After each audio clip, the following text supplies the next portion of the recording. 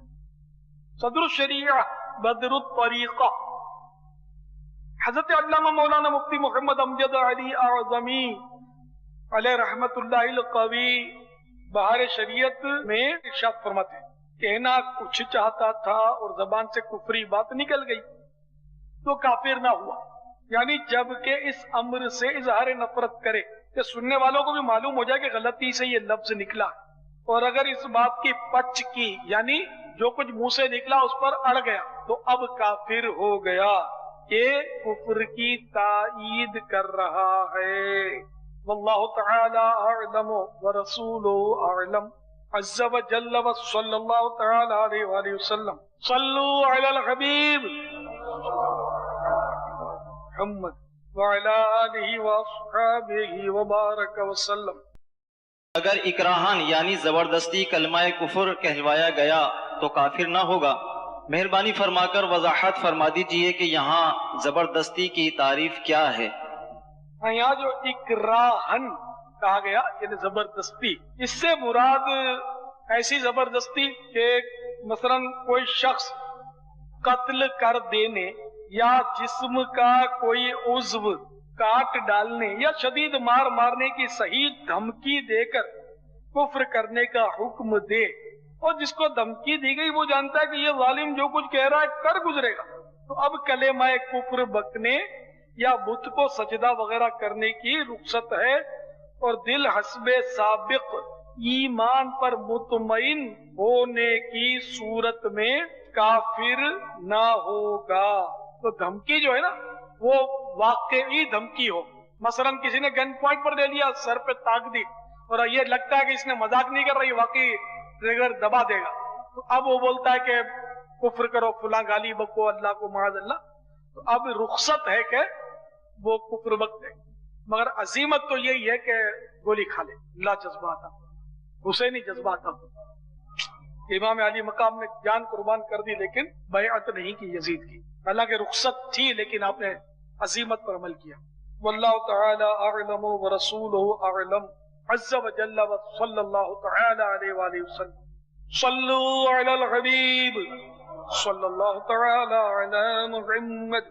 یا مرشدی یہ ارشاد فرمائیے کہ اکراہ شرعی پائے جانے کی صورت میں اگر کوئی توریہ کرنا جانتا ہو تو کیا حکم ہے؟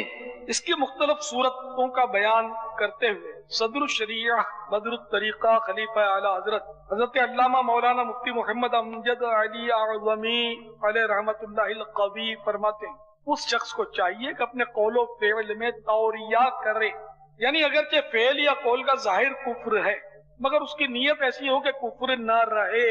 مثلا اس کو مجبور کیا گیا کہ معاذ اللہ بت کو سجدہ کرے اور اس نے سجدہ کیا, تو یہ نیت کرے کہ میں اللہ کو سجدہ کرتا ہوں.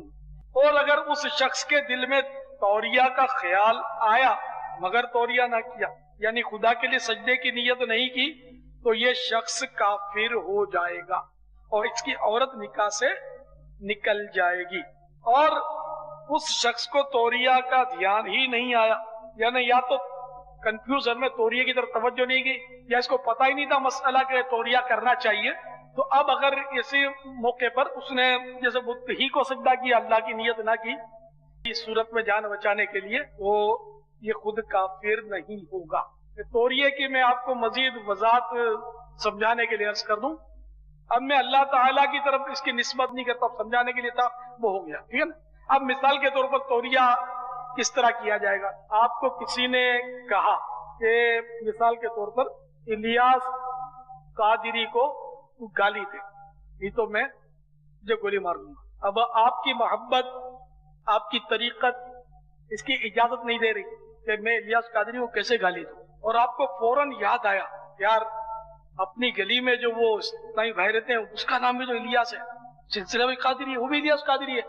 تو اب آپ نے کہا لفظ الیاس قادری, لیکن توجہ اسی کی طرف تھی کہ وہ اپنے محلے میں جو نا الیاس قادری کی یوں اپنے اب اس کی جان اپنی بجا لیں گے گالی دے دی، تو یہ توریا کہلائے گا۔ تو اب آپ نے الیاس قادری کو جس کا یہ کہہ رہا ہے اس کو گالی نہیں تھی، اس الیاس قادری کو گالی تھی اور یہ مطمئن ہو گیا جس نے آپ کو گن پوائنٹ پر لیا تھا، ٹھیک ہے نا۔ تو اسی طرح نعوذ باللہ جان پر بن جائے، شدید مارے گا، ہاتھ پیر توڑ ڈالے گا، خونم خون کر دے گا، تو ایسی یعنی کہ شدید مار کے اور دھمکی ٹکے والی دھمکی نہیں بلکہ حقیقی دھمکی دے، تو اس صورت میں یہ مسائل ہیں۔ اس کا یہ اتنا واضح ہو گیا کہ ایک بے پڑھا لکھا بھی انشاءاللہ میری اس بات کو سمجھ لے گا انشاءاللہ۔ واللہ تعالی اعلم ورسولہ اعلم عز وجل وصلی اللہ تعالی علیہ وآلہ وسلم۔ صلو علی الحبیب صلی اللہ تعالی علی محمد۔ حضور ابھی آپ نے جو بہار شریعت کا جزئیہ بتایا اس کی آسان لفظوں میں وضاحت فرما دیجئے، اور توریہ کرنے کا آسان طریقہ بھی ارشاد فرما دیجئے۔ توریہ یعنی ظاہری الفاظ کچھ ہوں اور مراد کچھ، انہیں ظاہری الفاظ کچھ اور نیت کچھ۔ مثلا کسی نے کہا کھانا کھا لیجئے، آپ نے کھانا کھایا تھا مگر جواب دیا کہ میں نے کھانا کھا لیا ہے، اور یہ جواب دیتے وقت نیت یہ تھی کہ میں نے کل یار کھانا تو کھایا تھا، اس کو کہہ لیا کھانا کھا لیا ہے یعنی کل کھا لیا ہے، تو یہ توریہ کہلائے گا۔ مگر بلا اجازت شرعی توریہ کرنا جائز نہیں، باقی اس کی وضاحت میں آپ کو عرض کر چکا ہوں۔ واللہ تعالی اعلم ورسولہ اعلم عز وجل وصلی اللہ تعالی علیہ وآلہ وسلم۔ صلو علی الحبیب صلی اللہ تعالی علی محمد۔ حضور آپ نے ابھی جو توریے کی مثال ارشاد فرمائی، کیا وہ جائز ہے؟ وہ توریے کی مثال جو ہے نا وہ توریہ ناجائز مثال ہے توریے کی۔ بہار شریعت عالمگیری کے حوالے سے توریہ یعنی لفظ کے جو ظاہر معنی ہے وہ غلط ہے۔ میں نے جو کھانے کی جو مثال دی نا اس کی بات کر رہا ہوں۔ توریہ یعنی لفظ کے جو ظاہر معنی ہے وہ غلط ہے، مگر اس نے اس نے کہنے والے نے دوسرے معنی مراد کیے جو صحیح ہے۔ ایسا کرنا بلا حاجت جائز نہیں، اور ضرورت ہو تو جائز ہے۔ توریہ کی مثال یہ ہے کہ تم نے کسی کو کھانے کے لیے بلایا، وہ کہتا ہے میں نے کھانا کھا لیا، اس کے ظاہر معنی یہ ہے کہ اس وقت کھانا کھا لیا، مگر وہ یہ مراد لیتا ہے کہ کل کھایا ہے، یہ بھی جھوٹ میں داخل ہے۔ واللہ تعالی اعلم ورسولہ اعلم عز وجل وصلی اللہ تعالی علیہ وآلہ وسلم۔ صلو علی الحبیب صلی اللہ تعالی علیہ وسلم۔ موت ایمان پہ دے مدینے میں، اور محمود عاقبت فرما۔